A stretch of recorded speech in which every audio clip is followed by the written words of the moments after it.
আসসালামু আলাইকুম। এসএসসি দাখিল 26 আমরা 60 দিনের যে মাস্টার প্ল্যান নিয়েছিলাম তার আজকে ষষ্ঠ দিন তথা 9 জানুয়ারি 2026।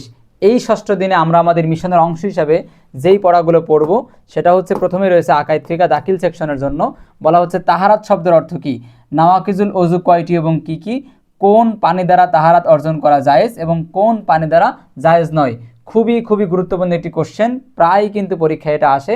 এটা বোর্ড পরীক্ষার জন্য আমরা 99% বলছি, এটা খুব ভালো করে পড়তে হবে। বোর্ড পরীক্ষার জন্য 99% কমন, ইনশাল্লাহ এটা পরীক্ষায় চলে আসবে। তোমরা তোমাদের যে কোনো প্রকাশনের গাইড থেকে কোশ্চেনের আনসারটা পেয়ে যাবে। 2 নম্বর যেটা রয়েছে দাখিল সেকশনের জন্য সেটা হচ্ছে সূরা আল বাকারা। সূরা আল বাকারা তোমরা এই 3টা আয়াতের অনুবাদ ভেঙে শাব্দিক অনুবাদ পড়বে। মনে আছে আমরা শাব্দিক অনুবাদ পড়তে বলেছিলাম, তাহলে আয়াত নম্বর 14, 15 এবং 16 এই 3টা আয়াতের শাব্দিক অনুবাদ পড়বে সূরা আল বাকারা থেকে। এরপরে ইসলামের ইতিহাস, এখান থেকে তোমরা পড়বে আল আমিন উপাধি এবং হিলফুল ফুজুল সংগঠন, এটা তোমরা প্রথম অধ্যায়ের 5ম পরিচ্ছেদে পেয়ে যাবে। এরপরে আসে বিজ্ঞান, এসএসসি সেকশনের জন্য বিজ্ঞান, তড়িৎ শক্তির ব্যবহার 11.4, খুব ভালো করে ব্যাখ্যা করে পড়তে হবে 11.4। এরপর আসে ভূগোল, ভূগোলে রয়েছে সৃজনশীল প্রশ্ন 1 এবং 2, এটা রয়েছে মূল বইয়ের 68 পেজে।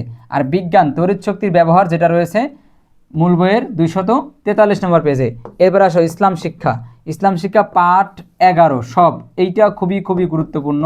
আমরা বলছি ভেরি ইম্পর্টেন্ট। এই পুরো পাঠ থেকে কোশ্চেন থাকবেই, এই পাঠটা একেবারে ক্লিয়ার করে হাইলাইট করে সুন্দর করে নোট করে এটা তোমরা পড়বে। 11 নম্বর পাঠ, এটা হচ্ছে মূল বইয়ের এনসিটিভি 67 নম্বর পেজ।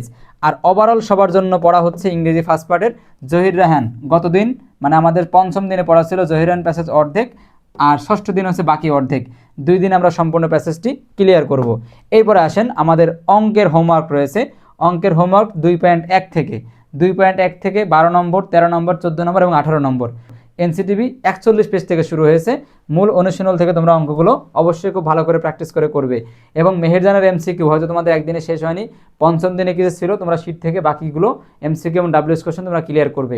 এই ছিল আমাদের ষষ্ঠ দিনের পড়া। তো ঠিক একইভাবে আমরা স্টেপ বাই স্টেপ ধারাবাহিকতা রক্ষা করে সর্বোচ্চ এফোর্ট দিয়ে সর্বোচ্চ পরিশ্রম করে ভালো করে আমরা 60 দিনের সিলেবাস কাভারেজ করব ইনশাল্লাহ। তাহলে আমরা ভালো একটা রেজাল্টের আশা করতে পারি। আল্লাহ আমাদের সবাইকে সাহায্য করুক। আসসালামু আলাইকুম রহমতুল্লাহ।